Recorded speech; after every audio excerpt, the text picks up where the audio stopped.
Certains lieux ont ce pouvoir unique, celui de faire oublier le présent. Ici, les ruelles étroites racontent encore les histoires de chevaliers, d'artisans et de fêtes populaires. Le temps semble suspendu, comme une porte ouverte sur le XIIe siècle. Bonjour, c'est Naturax. Aujourd'hui, je vous emmène 9 siècles en arrière.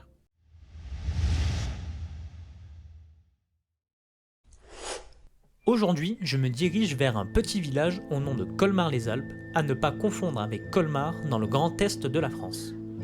Niché à plus de 1200 mètres d'altitude, dans le département des Alpes de Haute-Provence, ce village de montagne compte un peu plus de 500 habitants.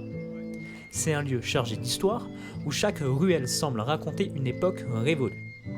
Fondé au Moyen-Âge, Colmar a longtemps été un village stratégique situé entre les royaumes de France et les duchés de Savoie. C'était autrefois un lieu de passage, mais aussi de défense, protégé par ses fortifications encore visibles aujourd'hui. Et même si le village est paisible la majeure partie de l'année, chaque mois d'août y retrouve toute son effervescence d'antan. Habitants et visiteurs se rassemblent pour célébrer une grande fête médiévale où le Colmar-les-Alpes replonge littéralement dans son passé entre costumes, musique et traditions d'autrefois. D'ailleurs, la musique que vous entendez depuis le début de cette vidéo, elle vient directement d'ici, elle est interprétée par le groupe Le Condor, enregistrée sur place pendant la fête médiévale.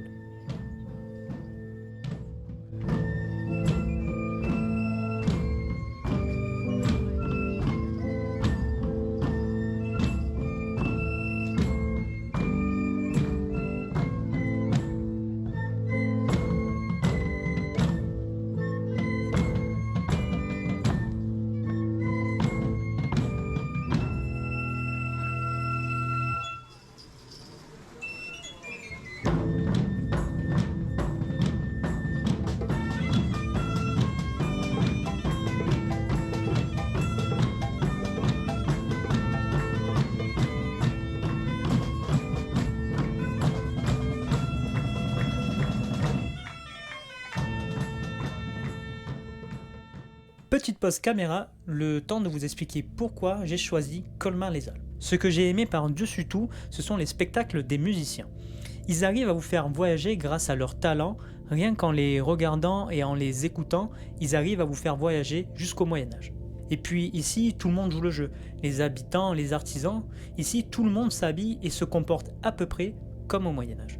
L'artisan qui m'a fait le plus rêver, c'était un ferronnier qui était en train de travailler dans son atelier, dont tout le monde passait devant sans vraiment y prêter attention. Et moi, j'ai trouvé ça fabuleux. Il était là, dans son atelier, en train de marteler de la ferraille. Et je trouvais que ça rajoutait un peu plus de vie à la fête. Par moments, il y avait aussi des petits spectacles improvisés par les personnes. Il y avait des chevaliers qui se promenaient, qui commençaient à s'envoyer des coups d'épée.